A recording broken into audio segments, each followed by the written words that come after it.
Special good night to all the listeners in Radio Land. This is Norman coming to you live on Success Radio.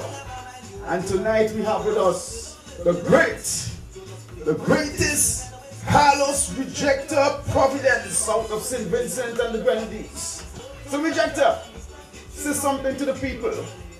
Well, Norman, first of all, let me say thank you for having me here at Success Radio. And thank you also to the wonderful, beautiful lady here operating on the consoles here. And I want to say good night to all our listeners, wherever you may be, around the world. And, hope you enjoy the program that we have ahead here for you tonight. All right. So, Rejector, I know you from since I was in Stone Young School, right?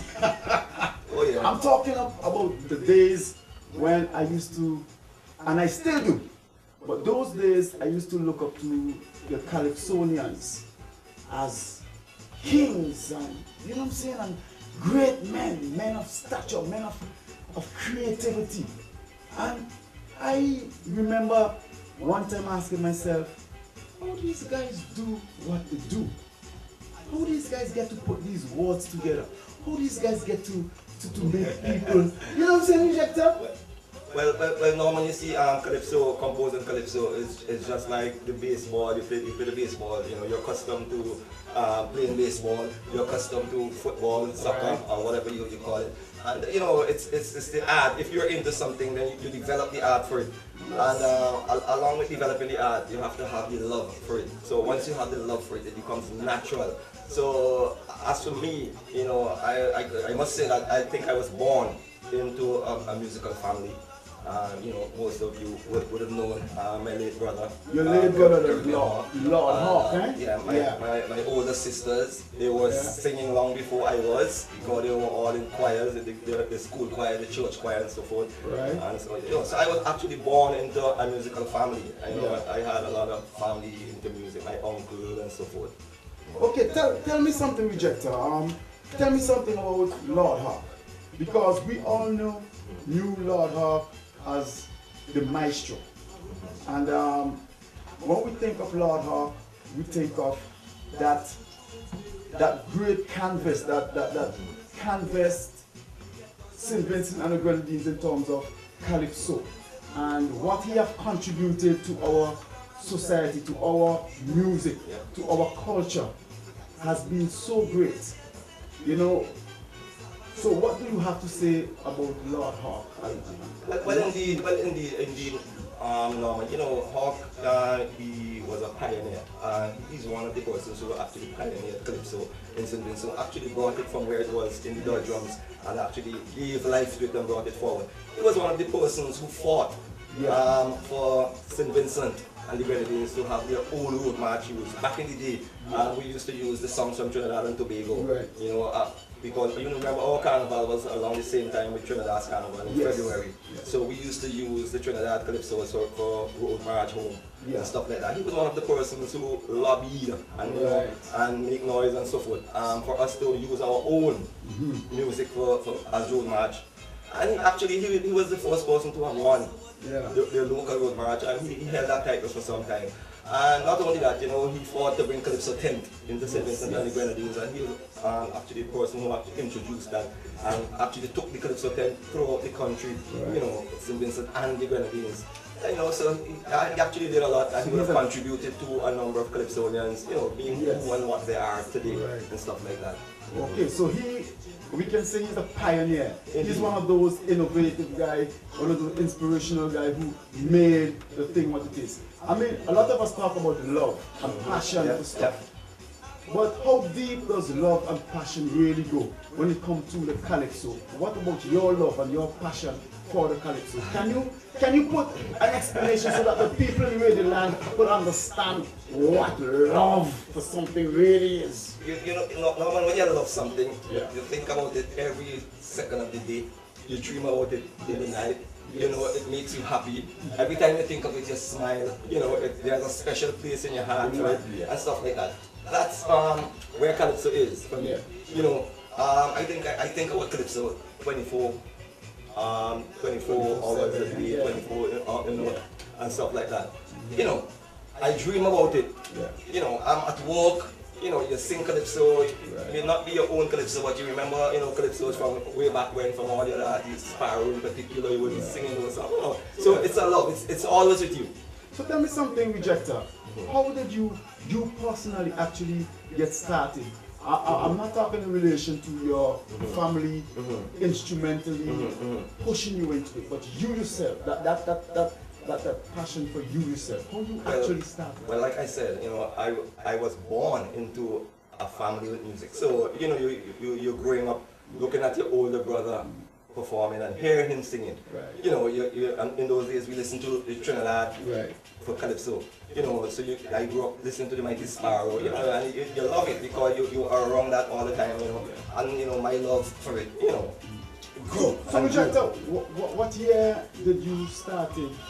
What year did you started singing, actually singing in St. Vincent in terms of tent and stuff like that? What year did you started? Well, I started singing in St. Vincent and the Grenadines from about age 11. Whoa. You know, at primary school. Yeah. You know, I would have been singing in the primary school calypso competition. I would have been singing in my school. Yeah.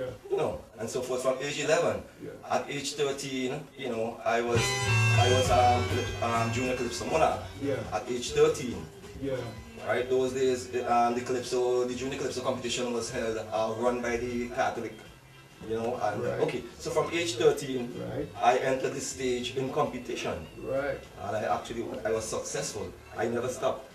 Okay, that was wonderful. I never stopped. Okay, that was great. That's great. So, in terms of tent, did you pioneer, did you instrumentally started anything in terms of tent back home? Oh sure. Yeah. Oh sure. My first effort actually starting a Calypso tent would have been, I was co-founder of the Calypso classroom. Okay. Along with Lord Have Mercy and iReality. Yeah. And the late Duster also, you know, we co-founded the Calypso classroom in the year 1980. And actually that was the most successful tent that year. You know, we captured the Calypso Monarch, second, third, fourth, and so on. Wow. Yeah. You know, and then in 1982, I would have also started the Onto Calypso tent. Right. Along with Samaritan singer, Tosa, C, you know, four of us. We were attached also to the Calypso theater that year. But we thought that, you know, Calypso wasn't, you know, it was too centralized. Yeah. You know, the rural areas weren't getting enough of it, and we thought it would be nice to take the Calypso to the people. And it would have been much beneficial to us. Right. Indeed it was, because what it did to us, it strengthened our fan base. Right. It also gave us more time to rehearse our songs. So when come to competition time, we were well rehearsed and we were ready, you know, and it built our fan base, like I said, tremendously. Yeah, you know, Rejector, visionary you were and a visionary you still are. And I could remember the days in Onto. You know something? I was actually in Bishop College in Form 3 when I started performing for you guys. I was like a string bean. I can remember. Yeah, I remember that. I remember that. And you were high spirited. Yeah. You were high spirited. Because, you know, I can relate to you when you talk about passion, right? Passion for the music, passion for what you love. And I think that is what lacking in our society today, the passion, the drive, the motivation that's right. for what we love. That's true. And who we are. And you, Rejector, are a great model for people to look at and take something and say, you know something, if Rejector can do that, why can't I do that? Sure, anyone can do that. You know, anyone can do it. If Lord Harp can do that. And your sisters who participated in all these choir and all this singing. You know, people need to get more involved in actually. Yeah, once you put your mind to something, you know, and you dedicate your time and effort to it, it could be done. Yeah. So tell me something, Rejector, in terms of crowns. When was the first time you won a crown in St. Vincent? Explain to the people. At age 13, the primary school. Okay. And I first took the National Calypso Monarch title in 1992. Wow. That same year, I won the Independence Calypso Monarch title, doing the double for that year. I won the National Monarch title again in 1996. That same year again, I took the Independence Monarch title to win the double again. That's as far as it goes for home. Yeah. I came abroad and I continued, performing. In 2003, Yeah. I was crowned the Calypso Monarch of Washington, D.C. Again in 2005, I didn't defend in 2004, but I went back in 2005 and I captured the title again. Also in 2005, I went to Baltimore to perform. I won the Calypso Monarch title there, and so forth. So, those were my crowns. I also performed in Miami, because my thing was to take Calypso music to the people and to the world. And in so doing, you carry the flag of St. Vincent and the Grenadines with you. And I enjoyed doing that. And you know something, Rejector, something I always say that St. Vincent need an identity. That's right. Something that people could love onto and say, something, this is our tag. This is our flag. This is our sign, our logo. That's right. And St. Vincent, like the Dragon Boats, is one of the countries in the world that has no music schools, no music colleges, no music universities. But they have great musicians. We produce some of the best musicians in the world. That's right. Right? So one would only imagine if we had a music school or music college, what we could produce. What we could achieve. Yep. And I think that the music has been taken for granted for too long. Definitely. You know what I'm saying? And definitely. I think we need to get more involved, especially the ministry that deals with tourism. Because music, as I can see, is a foundation of tourism. And I think that the ministry needs to promote you guys more and put you guys up there on a pedestal and show the world our talent and what we have. I feel that now? That's right. You spoke about St. Vincent needing to have something, a brand. Yeah. So I think we do have something that we, it is very dear to us. I don't think that we pay much attention to it. I must say, and I've thought about it for many years.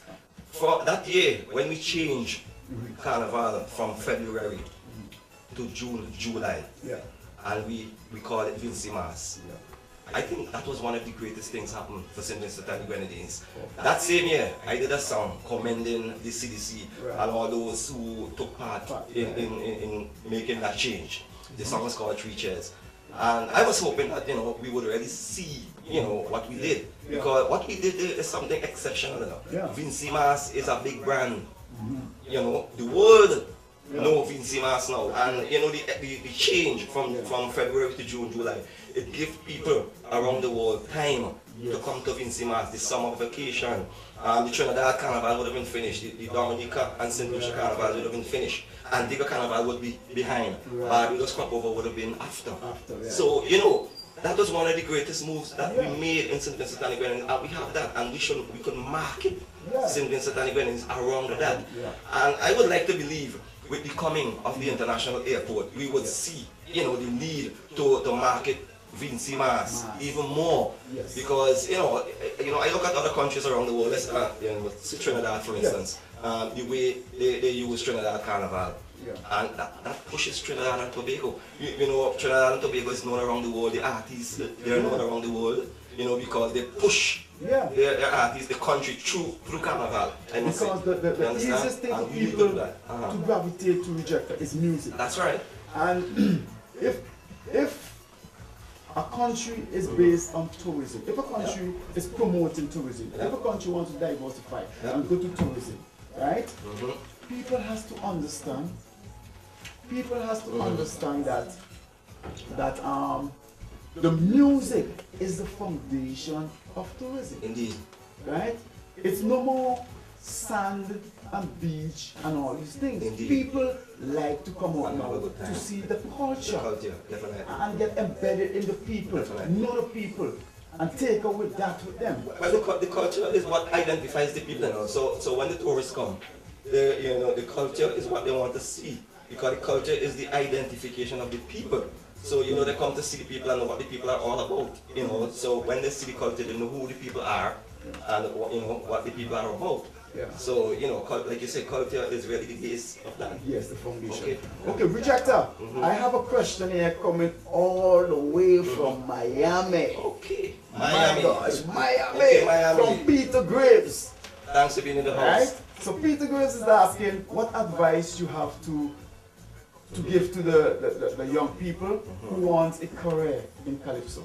Oh my God, that's great. That's a wonderful Because I could say, you know, I would give them the advice to take it seriously, take music seriously at an early age, at the earliest age possible, to learn music, learn to play an instrument. Yeah. Okay, if you can get to the voice training, you know, you do it, but do it serious, love it, because music, and I dare say calypso, you know, it's a great art to get into, and you can make a living by it, because there are numerous artists today who making a living through calypso and soca, which is part of calypso. You know, if we look at the Skinny Fabulouses, the Michelle Montanos, you know, and numerous others, the Mighty Sparrow, you know, these people make a living from calypso, and you know, it's a career. It's actually a career. You know, so once you take it seriously and get into it professionally, and you can go places. So I would advise them to take it seriously from as early as possible. Yep. Perfect. That's nice. So Peter Graves,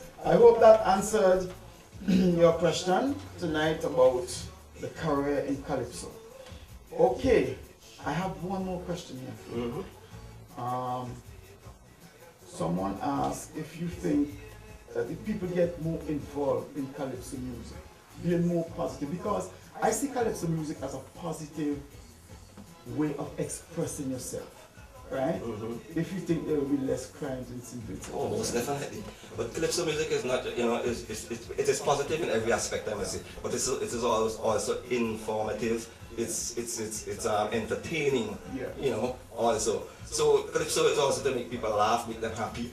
You know, it's to inform you about what's happening in and around you, and it's also to educate. You know, understand? So you know, I definitely think if a lot of persons would get more involved in calypso, it would help to keep them away from crime, and it would help to keep the crime rate down. You know, because I remember when I was small, and you know, at my a teenager. Man, you still look young. You know, thank you. I'm still young. Yes, but it's when I was small. It's when I was young. Well, you know, a lot of people will say, oh yeah. a lot of people will say, you know, when I was small, to take away the age, but you know, you're still looking young and nice. You're right. Yeah, so like I said, I remember when I was young. To use your word. And you know, we used to go to the Calypso tent. I used to go to the Calypso tent, and a lot of youths those days, my age and younger than I was then, used to go to the Calypso tent and really enjoy it. And if I remember too well, we had no crime. Well, we had very limited crime, and the crime we had in my days, you know, you box a guy, you box him down, or you collect a stone, you hit somebody tomorrow, or you friends again.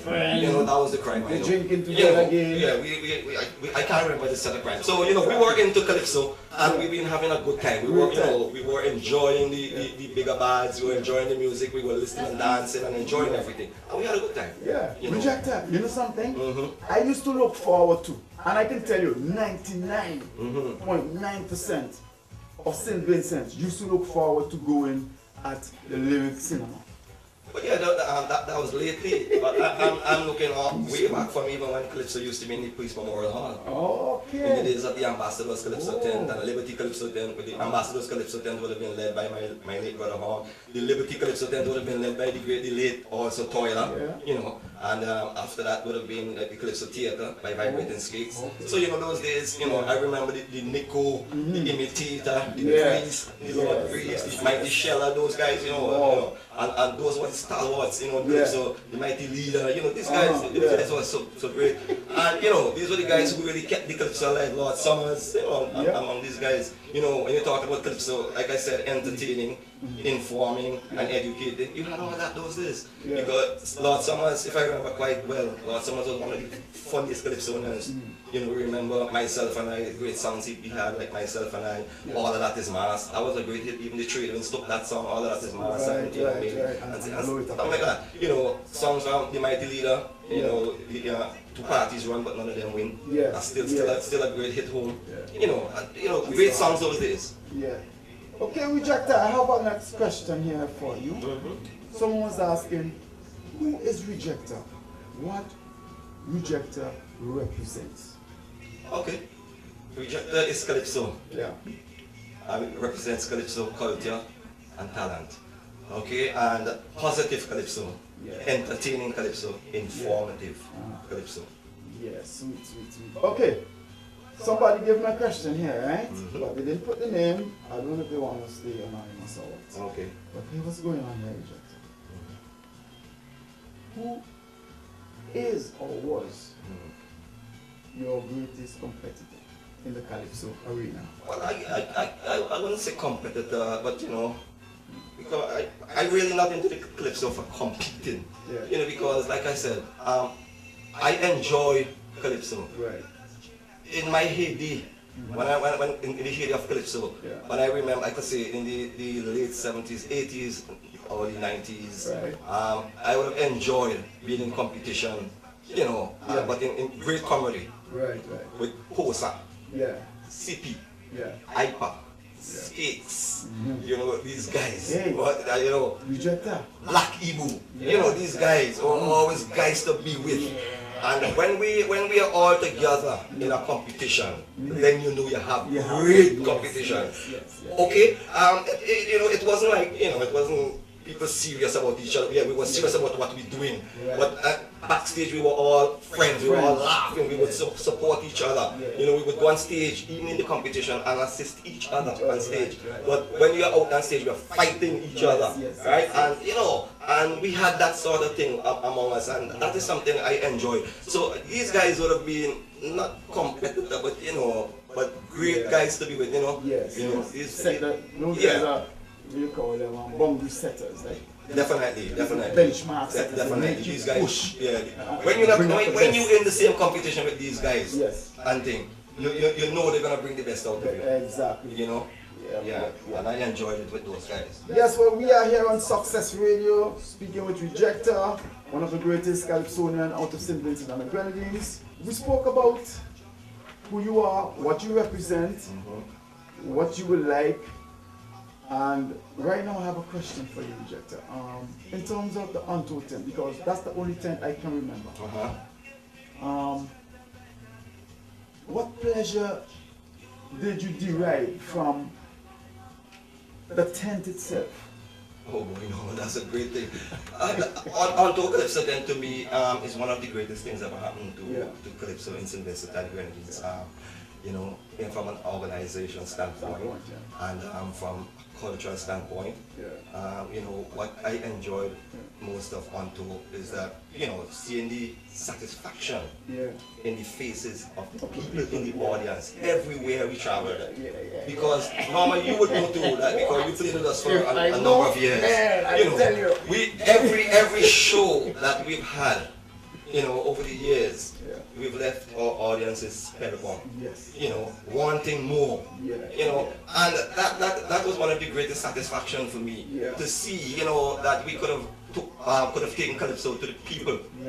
And you know, and to have them satisfied and wanting more. And you know, people would always meet you in town the next day or whenever after and say, boy, you get that call us, whatever they want to call it, say, boy, that was a bad show, when all they're coming back, you know, and it's great, you know, people wanting more, you know, that's what gave me the satisfaction, and I'm happy, and I'm glad to know that the Untold Calypso tent is still, you know, up and running, headed by, you know, my buddy Ipa, and I'm glad to know that, you know, he's getting support from the other guys still, you know, I'm glad to see that it's still there. Yes, I remember you guys, you know, what I can remember mostly, when E.B. John stood out on stage and he would say like this, on tour!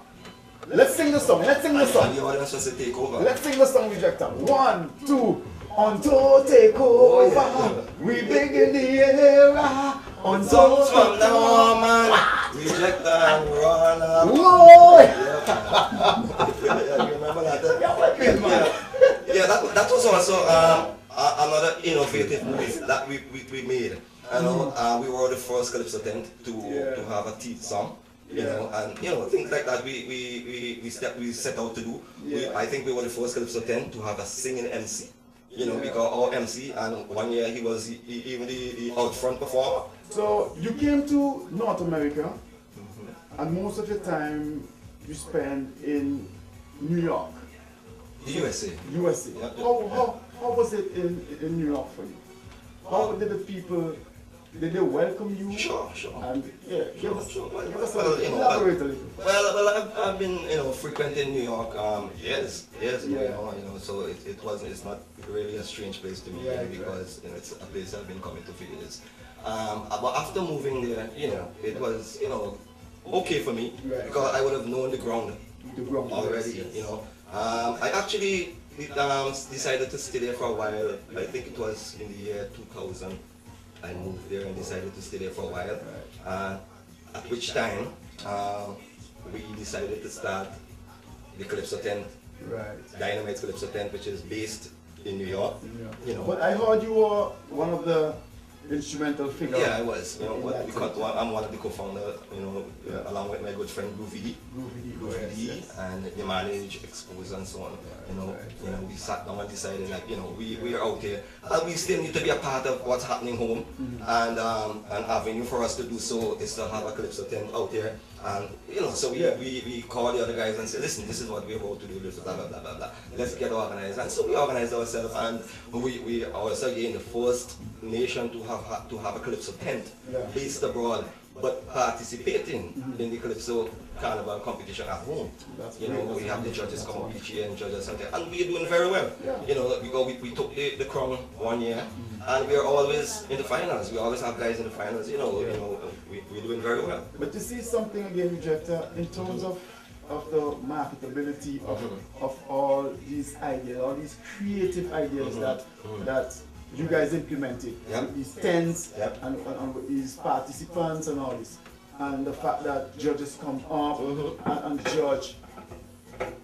How far or how much do people actually know about these great things that's going on? Well, I think people do know. What is hampering us, however, I would think, a lack of sponsorship. Yes. We go around to the business community seeking sponsorship, but people are somewhat reluctant to sponsor Calypso tent. The first thing people ask you, what am I going to get from it? Exactly. And stuff like that. They will have to be very die-hard people. I must say that we've had sponsorship from standard shippers over the years, and we must thank them. Fessy and his team, we must say a hearty thank. Fessy is a die-hard. I know, a die-hard Calypso fan. We must thank him because he's been behind us, ever since, and he's promised us that he would stay with us and stuff like that. We've had little support from here and there from other folks and things. We say thank you, but to actually go out and get somebody to sponsor the tent and to assist us in it's hard to come by, But we're trying our best to try and take the Calypso throughout the North American shows and stuff like that. We had the idea one time that we wanted to travel, take the tent abroad the way we took on tour around 70 to 20 grenades. But then the cost of traveling and to get the assistance, it wasn't forthcoming. So we had to put that idea on ice. Okay. Rejector, I have a question here from someone.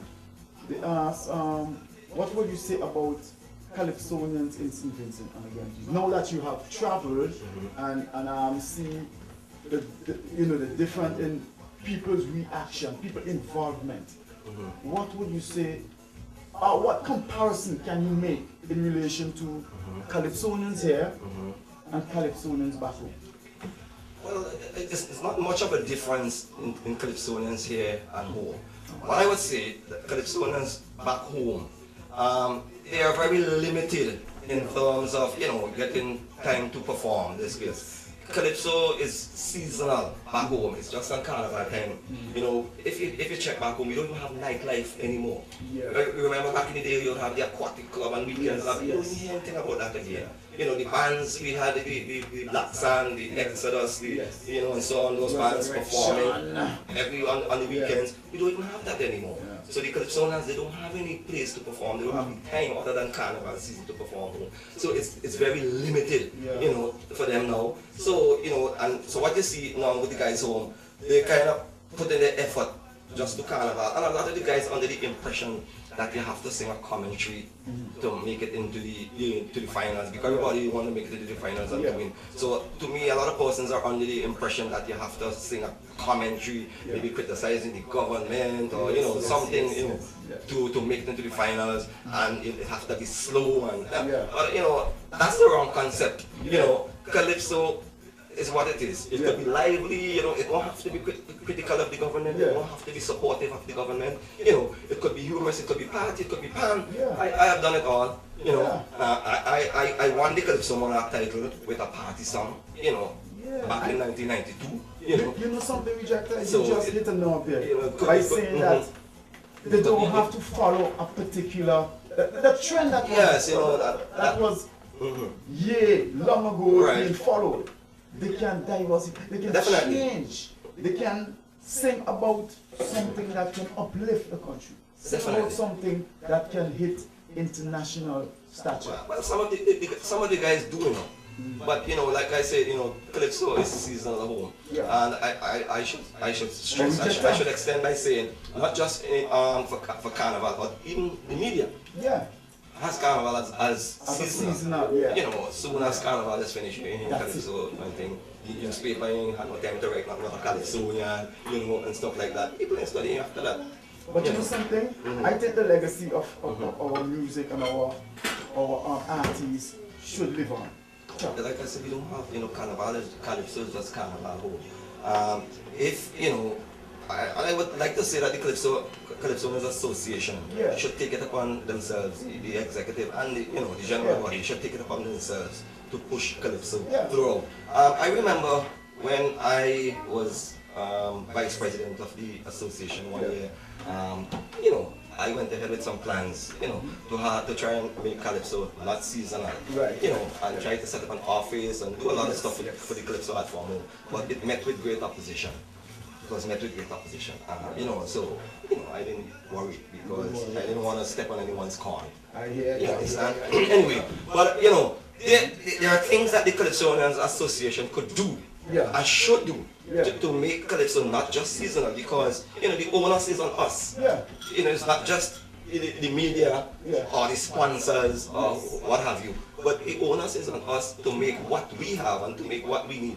You understand? And we have to, get up and get, because I remember in the days, when, like I said, in the early days of Anto, you remember, the public would tell you that, boy, when I see you Rejector and I going uptown and no Carnival start, because I would get up all the time in the year, and we begin to promote our tent. We start looking for sponsorship. We're doing this, we're doing that. We going to everybody, we're talking to everybody. You understand? We're booking the venues. You understand? And we would get up and go, and make things happen. So you have to promote the brand. Exactly. So And you said earlier on that business people up here ask, what is in it for me?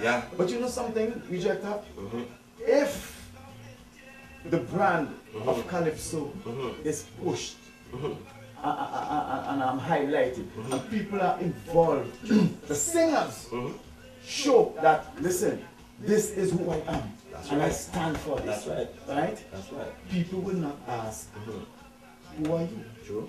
People will know who you are. You sell yourself, you got to bring yourself to people. Yes, you have to market. Like I said, that, in the days of Anto, we took Calypso to people. I remember, and it enhanced our performances. It enhanced our personality as a whole, as a person, as a whole. Your fan base and stuff like that. They did tremendous for us. So we have to take that attitude. I want to send out some more thanks to Petro Samuel, Sancho Glasgow, both of St. Vincent. I guess you guys are listening to us right here on the program. We have Darius from New York. Yes, New York is listening also to the program. Success Netball Team, Success Football Team. Wishing you guys all the best. Thanks for listening to Success Radio. We have Rejector here. Well, for success, you got to listen to Success Radio. That's right. Yes, Rejector. So, I want to congratulate you for being here with us on Success Radio. Right? And really appreciate you taking your time out to come and letting St. Vincent the world know who is Rejector, what Rejector stands for, the product you push, and how people can get involved into this thing and make it something successful for all of us. Pleasure's all mine. All of us. The pleasure's all mine, man. Yeah. You know, it's a pleasure. It's a pleasure being here, and I'm happy to come anytime. Yeah. You know, you just say the word and I'll be here. Yeah. You know, and I would really like to say good evening to all the listeners, and you know, thank you for being with us here on Success Radio. Yeah. And here's where you got to leave your dial Yeah. on Success Radio. And like we say, for success, you got to listen to Success. Yes. We have Rosemary here, the founder of Success Radio. She's doing a great job. She's over there smiling. She's always smiling. Rose, big up to you. Someone asked, Rejector, the last, I think this should be the final question. Okay. In terms of the DJs, they're not hearing the DJs playing a lot of music. They're not hearing the DJs promoting even their culture. You know, they're always promoting our culture. What do you think is the reason behind that as an artist? Well, the DJs play the music that is popular with the younger people. Yeah. If you notice, the younger people now, they go to the parties and the fete, and you know, they don't like, they don't want to hear conscious music, they don't want to hear calypso, they want to hear the music that will tell them wet down everybody, jump up, mash up the place, pull down this, stay down this, you understand? So the DJs, that's the way they make their money, you understand? The DJs get popular by playing the music to suit what the younger folks want. You understand that? So that's what they do. They're not concentrating on anything positive anymore. So how do you think that they can have a section or a sector where they can involve some positive music into that? What do you think it will take for them to do that? Well, I don't know what it would take, but I don't think they should have to take anything. It should just have your consciousness. You understand? Because there are a lot of conscious music that people can party to. You understand? Like I say, you know, I won the Calypso type of a party song, which was a conscious song. And twice too, because in 1996, my second song was also an up-tempo song. You got to push videos in the party. I performed a party song last year before. I do it all the time. And you know, there's a lot of conscious music that could be, you know, used in the parties also. Yes, that's wonderful, that's wonderful. So Rejector, you now in Toronto, Canada. Okay, you're based in Toronto, Canada now? Well, yeah. Okay, perfect. So we have lots of groundwork to do, we have lots of places to cover, we have lots of people to get to know who Rejector, the entertainer, is. And we started about an hour ago, letting people know who Rejector is. And we have his big brother here who he does all the arrangement, the production for Rejector. And he also has a studio. And we want to say congratulations for the music that you have been producing. Thank you. And Rejector, I heard your song for this year. Man, I cannot say for this year. I cannot say anything. You don't want to let the cat out the bag, eh? No, I don't want to. I'm trying to hold the cat in the bag. Okay. But I know people out there, I'm telling you, when you guys hear the song, it's gonna blow your hats off. It's a great song. It's crazy. So Rejector, are you going home for this year? And what's your plan? Well, I've been going home every year. Well, for the past 7 years or so, because I stayed out of competition for about 6 years. I actually went back in 2009. You know, and since then I've been going home every year. And I've been into the finals so most of the time. Just one time I've been out, you know, out of the finals and stuff like that. But you know, I like to be a part of what is happening in my country. You know, despite I'm not home for so many years, I can tell you everything that is happening home because I'm always in touch. You know, I listen to the radio, I read the newspaper, I call home, I'm in touch with home every day. You know, I like to know all that is happening at home. So, you know, and Vincy Mass is something you can't keep me away from. Okay, so, you know, yes. All being well, you know, God give me health and strength. But we're trying to wrap up, but the people just keep coming with the questions. We have a question here from Mary and Sean. She's asking, who or what was your inspiration over the years? Okay. Well, I must say, my own brother, Lord Caribbean, Lord Hawk, Okay. he was one of the persons, well, one of the first persons who inspired me, you know, because, like I said, I grew up listening to him sing and looking at him, you know, and I would have, you know, learned a lot from him. Yeah. He's the one who taught me to play the quattro, Oh, you know, which I yeah. master, Yeah. you know. He is the one that wrote the song for me, which I won the Junior Calypso when I played with a song called Spanish Jumbie and Humor. You can remember that song? Yeah, man. Sing some, sing peace to me. Up Sing peace, sing peace, sing up to peace, these sing days, peace, people sing still peace. call me that. Sing You know. peace, man. Sing peace to the people. A good friend of mine, they call Sado, making himself a real papi show. That Dixon schoolboy musician became laughing stock for this Calypsonian.